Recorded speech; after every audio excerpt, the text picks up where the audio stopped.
Assalamualaikum warahmatullahi wabarakatuh. Selamat pagi semuanya. Bagaimana keadaan kalian hari ini? Semoga kalian selalu dalam keadaan sehat walafiat. Nah, dalam pertemuan kali ini saya akan membahas mengenai karakteristik dan klasifikasi kelompok dalam kajian psikologi komunikasi.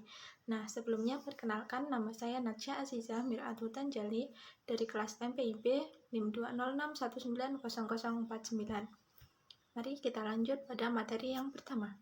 Pertama, kita akan membahas mengenai pengertian komunikasi kelompok. Nah, pengertian yang pertama, komunikasi kelompok adalah komunikasi yang berlangsung antara seorang komunikator dengan sekelompok orang yang jumlahnya lebih dari 2 orang. Nah, apabila jumlah orang dalam kelompok itu sedikit, artinya kelompok itu kecil, maka komunikasi yang berlangsung dalam kelompok tersebut disebut komunikasi kelompok kecil. Namun apabila jumlahnya banyak, berarti kelompoknya dinamakan komunikasi kelompok besar. Kemudian pengertian yang kedua ialah komunikasi kelompok merupakan sekumpulan orang yang memiliki tujuan bersama, yang berinteraksi satu sama lain dalam mencapai suatu tujuan bersama, mengenal satu sama lainnya, dan memandang mereka sebagai bagian dari kelompok tersebut. Hal ini biasa terjadi dalam sebuah organisasi atau perkumpulan yang dalam kelompok tersebut apabila ada anggota baru maka akan dilakukan sebuah event penyambutan.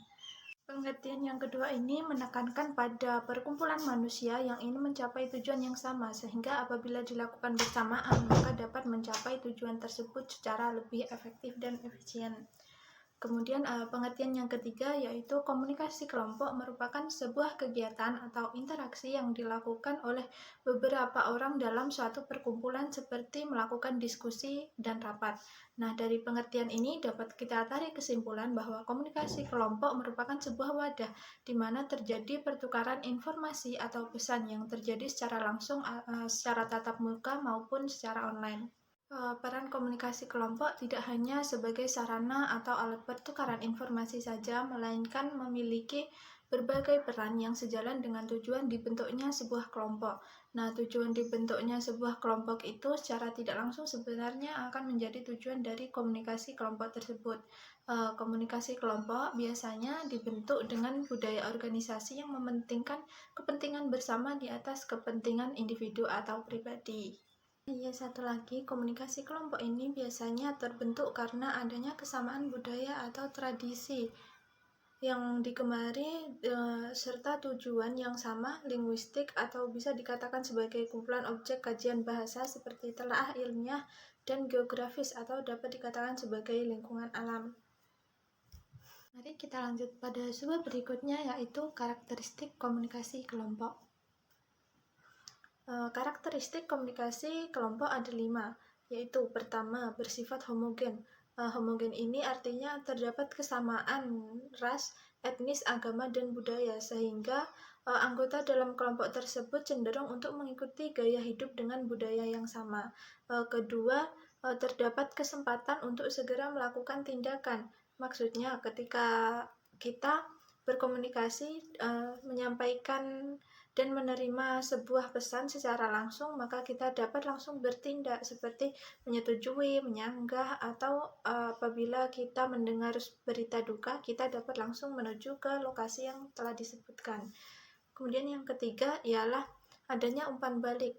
Karena komunikasi ini merupakan pertukaran informasi antara 2 orang atau lebih, jadi akan ada komunikan dan komunikator yang saling memberikan feedback.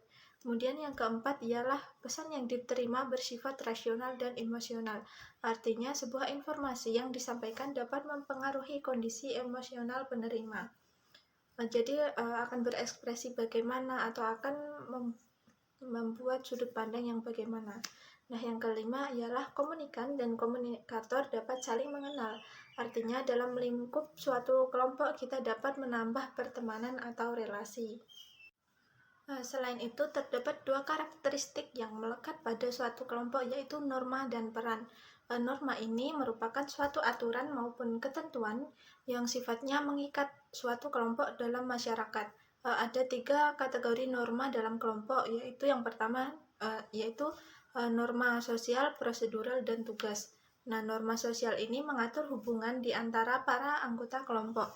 Norma prosedural ini menguraikan dengan lebih rinci bagaimana kelompok harus beroperasi serta bagaimana cara mengambil keputusan. apakah melalui voting atau melalui musyawarah. Kemudian norma tugas ini memusatkan perhatian pada bagaimana suatu pekerjaan harus dilakukan. Kita lanjut pada subbab berikutnya, yaitu fungsi kelompok dalam lingkungan masyarakat. Ada 5. Yang pertama, fungsi hubungan sosial, artinya suatu kelompok mampu untuk memelihara, mempertahankan, dan mengelola hubungan sosial antar anggotanya.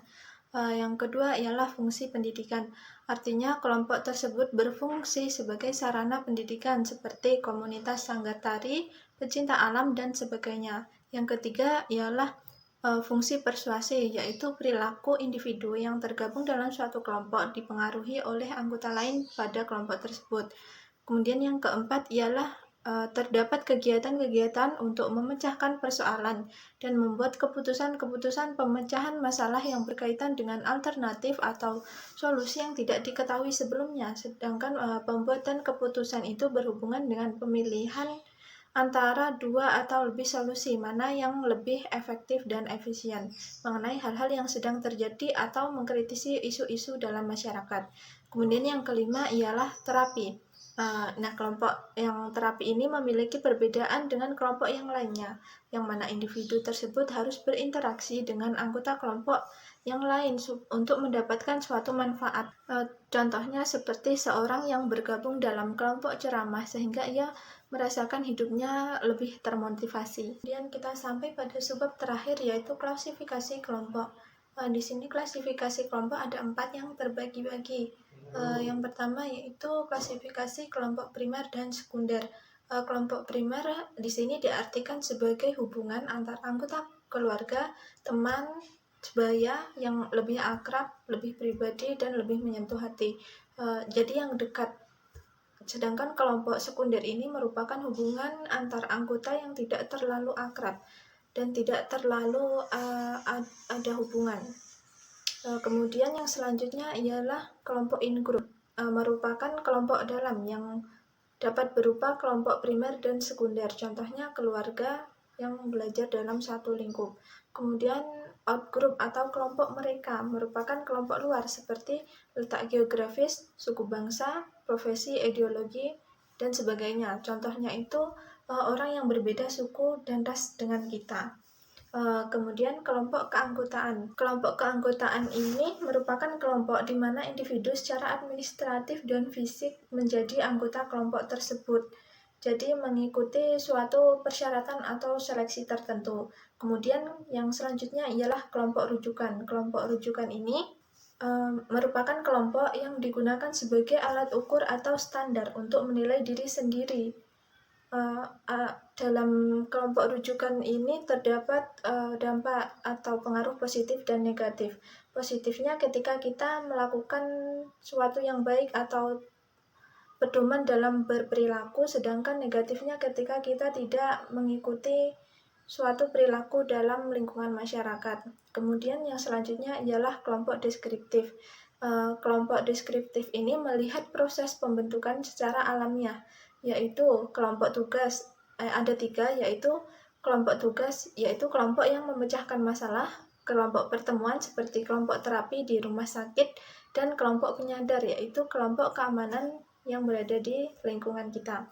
Kemudian yang selanjutnya, kelompok perspektif. Baik, cukup sekian yang dapat saya sampaikan. Apabila ada kurangnya, saya mohon maaf. Wassalamualaikum warahmatullahi wabarakatuh.